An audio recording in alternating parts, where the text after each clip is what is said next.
Salam sejahtera tuan-tuan dan puan-puan. 1 jam selepas Anwar Ibrahim berjumpa dengan Donald Trump, semua pembangkang tersakiti, meroyan tak tentu pasal dan juga mengeluarkan pelbagailah dalil dan kata-kata mereka. Namun demikian, saya mau perjelaskan kepada anda semua. Rupa-rupanya ini kebijaksanaan Anwar Ibrahim di sebalik kebodohan pembangkang.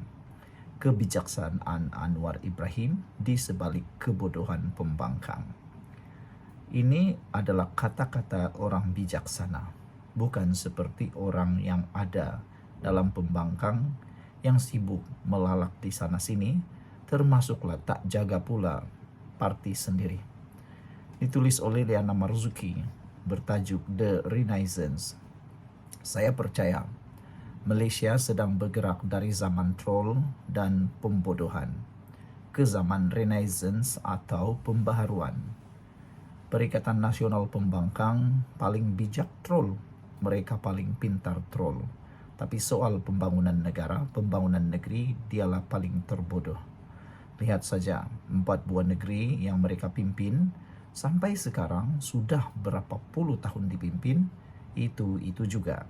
Jadi, di mana kebijaksanaan mereka kononnya paling pintar? Tuan-tuan dan puan-puan, kalau troll, bagi saja pada walaun pintar mahakayangan. Tuan-tuan dan puan-puan, di mana rakyat mahukan pemahaman?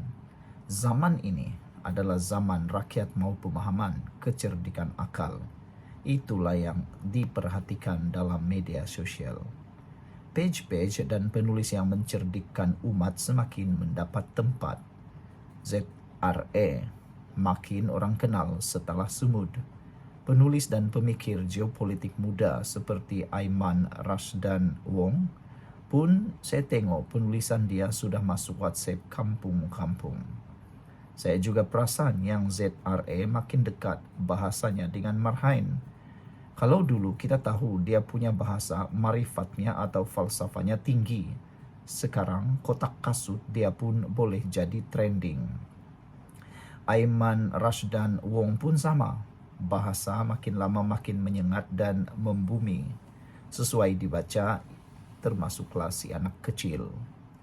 Lumrah dalam sejarah peradaban manusia, bila satu bangsa itu makin lemah dan Sebelum kita teruskan ulasan kali ini, jangan lupa tinggalkan komen Anda dengan tanda pagar Kami Sayang Malaysia. Tapi sebelum itu, izinkan dulu saya berkongsi kepada Anda semua. Ini ialah terapi imun Transofector for Life. Terapi imun yang meningkatkan daya imun badan kita sehingga 400%. Secara umum dan ringkasnya, apabila imun badan kita lemah, bodoh dan tidak seimbang, kita kena penyakit dan tidak sembuh daripada penyakit. Tetapi terapi imun ini mengajar, mendidik dan menguatkan imun badan kita. Apabila imun badan kita jadi kuat, bijaksana dan seimbang, kita sembuh daripada semua jenis penyakit. Cepat dapatkan produk ini melalui nombor telefon yang tertera. Produk ini lulus KKM, halal dan diperakui oleh dokter-dokter di seluruh dunia. Tuan-tuan dan puan-puan, kalau Anda sudah berdoa bertahun-tahun untuk masalah kesehatan Anda, mungkin ini jawaban yang Tuhan hantar untuk Anda hari ini. Saudara, terbodohkan oleh sang penguasa, golongan cerdik pandai dan akan bangkit, mempertahankan rakyat dan ibu pertiwi. Sekali kita lihat dalam sejarah, pada zaman gelap Eropah berakhir bila para ilmuwan dan seniman bangkit mencabar dogma, maka lahirlah era Renaissance. Revolusi Meiji di Jepun mengangkat bangsa agraria menjadi kuasa industri. Ia hasil keberanian belajar dan berubah dari zaman tentera kuku besi. Reformasi Indonesia selepas era authoritarian, rakyat bangkit menolak manipulasi agama dan politik sempit, membuka jalan kepada generasi Jokowi. Contoh paling terdekat adalah Indonesia. Bagaimana zaman 1990-an hingga tahun 2000-an mereka porak-poranda, dilemahkan dengan politik agama melampau, fanatik dan radikal melebarkan pengaruh. Sampailah pengumuman Bali, ia satu slave to the nation. Mereka pulih selepas itu bila Renaissance bermula. Jokowi naik takhta, lantikan teknokrat dan bijak pandai memerintah negara. Sekarang tuan-tuan dan puan-puan, cuba bandingkan line up menteri mereka dengan menteri kita. Banding resume saja, malunya kita. Level perlu menyorok bawah meja. Setiap bangsa ada titik sedarnya. Bila rakyat mula berfikir, itu yang ditakutkan penguasa. Tuan-tuan dan puan-puan, sila tinggalkan komen Anda sebelum kita teruskan ulasan ini.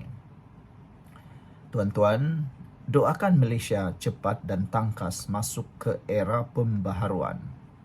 Bila dinosaur politik yang membodohkan dan memandirkan rakyat cepat keluar dari arena. Set-set yang sudah kenyang makan hasil negara, tapi masih lapar kuasa. Pohon kita nyahkan dari dunia politik negara. Moga kita angkat pemimpin berwibawa yang bijak pandai, membumi dan ikhlas berjuang untuk Ibu Pertiwi. Ini bermula dengan kita sendiri. Tingkatkan ilmu mandiri. Tolak propaganda jahat yang langsung tak mendahului akal tetapi hanya menaikkan emosi. Pengundi yang bijak boleh menilai sendiri. Apabila seorang pemimpin adik kuasa dunia menari zapin, itu jeratan soft diplomasi. Videonya dipertonton oleh seluruh dunia. Memberi dunia peluang mengenali Malaysia. Video Trump atas MEX pun dah capai puluhan juta tontonan. Bukankah bagus dunia melihat negara kecil ini punya infra kelas pertama? Bukan bermakna kita lupa saudara kita di Gaza. Cuma mentadbir negara kecil menghadapi dunia lebih luas dan ganas ada seningnya. Bukan boleh ikut amarah. Kita perlu berstrategi penuh hikmah. Saya berbangga sebenarnya apabila melihat Perdana Menteri Malaysia. Negara yang sangat kecil. Bayangkan kecil-kecilnya Malaysia. Dibanding dengan Thailand yang lebih besar, Indonesia yang lebih besar. Tapi pemimpin kita adalah orang keempat yang dipelawa. Mencemar protokol Amerika Syarikat diperlawa masuk, menaiki, menumpang dalam kenderaan debis milik Presiden Amerika Syarikat. Ini satu simbolik betapa Malaysia diangkat sebagai negara yang amat disegani dan dihormati oleh Donald Trump. Dia melihat kredibiliti dan pencapaian Anwar Ibrahim boleh membawa keuntungan kepada Amerika Syarikat dan perlu disanjungi. Itulah kehebatan pemimpin kita Anwar Ibrahim. Itu sebabnya kita kata kebijaksanaan Anwar Ibrahim di sebalik kebodohan pembangkang. Tuan-tuan dan puan-puan, Renaissance bukan sekadar tentang ilmu, tetapi tentang kebijaksanaan, mengimbangi idealisme dan realiti. Inilah wajah pembaharuan yang kita harapkan. Rakyat yang celik, pemimpin yang bijak dan berkualiti, dan negara yang mampu berdiri megah di mata dunia tanpa hilang arah dan maruah. Kerana setiap zaman gelap menanti cahayanya, dan setiap bangsa pasti menanti mereka yang berani menyalakan lilin pertama. Moga setiap dari kita menjadi lilin itu yang menerangi nusa bangsa.